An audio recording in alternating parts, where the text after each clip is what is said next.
গাজার রাফা নগরীর আরও গভীরে অভিযান চালাচ্ছে ইসরায়েলি সেনারা। এতে অন্তত 15 ফিলিস্তিনি নিহত হয়েছেন।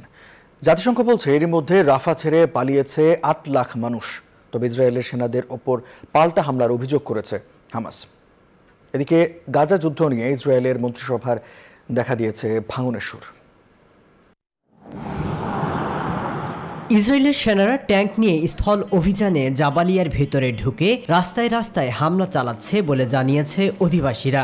রাফা নগরীর আরও গভীরে প্রবেশ করে বর্বরতা চালানো হচ্ছে। তাদের হামলাতে শনিবার 15 জন ফিলিস্তিনি নিহত এবং কয়েক ডজন ফিলিস্তিনি আহত হন। বিমান এবং ট্যাঙ্ক দিয়ে গুড়িয়ে দেওয়া হচ্ছে শরণার্থী শিবিরগুলো। এদিকে গাজায় অবস্থানরত দখলদার ইসরায়েল সেনাদের উপর একাধিক হামলার দাবি জানিয়েছে ওয়ালটন ফ্রিজ কিনে অনেকের মতো আপনিও হয়ে যেতে পারেন মিলেনিয়াল।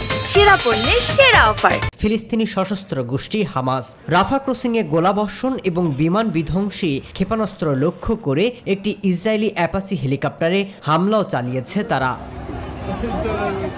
আর জাতিসংঘ জানিয়েছে ফিলিস্তিনের অবরুদ্ধ গাজা উপত্যকার রাফা শহর থেকে প্রায় 8 লাখ ফিলিস্তিনি এরই মধ্যে বাস্তুচ্যুত হয়েছেন। গেল সপ্তাহে দক্ষিণ গাজার এই শহরে ইসরায়েলের হামলা শুরু হলে প্রাণ বাঁচাতে তারা অন্যত্র সরে যান। এরই মধ্যে প্রশ্ন উঠছে গাজার ভবিষ্যৎ নিয়ে, কারণ যুদ্ধের পর গাজার শাসনভার কে নেবে বা গাজার ভবিষ্যৎ কি হবে তা নিয়ে ইসরায়েলের মন্ত্রিসভায় দেখা দিয়েছে ভাঙনের সুর। গাজা যুদ্ধের কোনো পরিকল্পনা তৈরি না হলে পদত্যাগ করার ঘোষণা দিয়েছেন ইসরায়েলের যুদ্ধকালীন মন্ত্রিসভার সদস্য বেনি গাজেন্ট।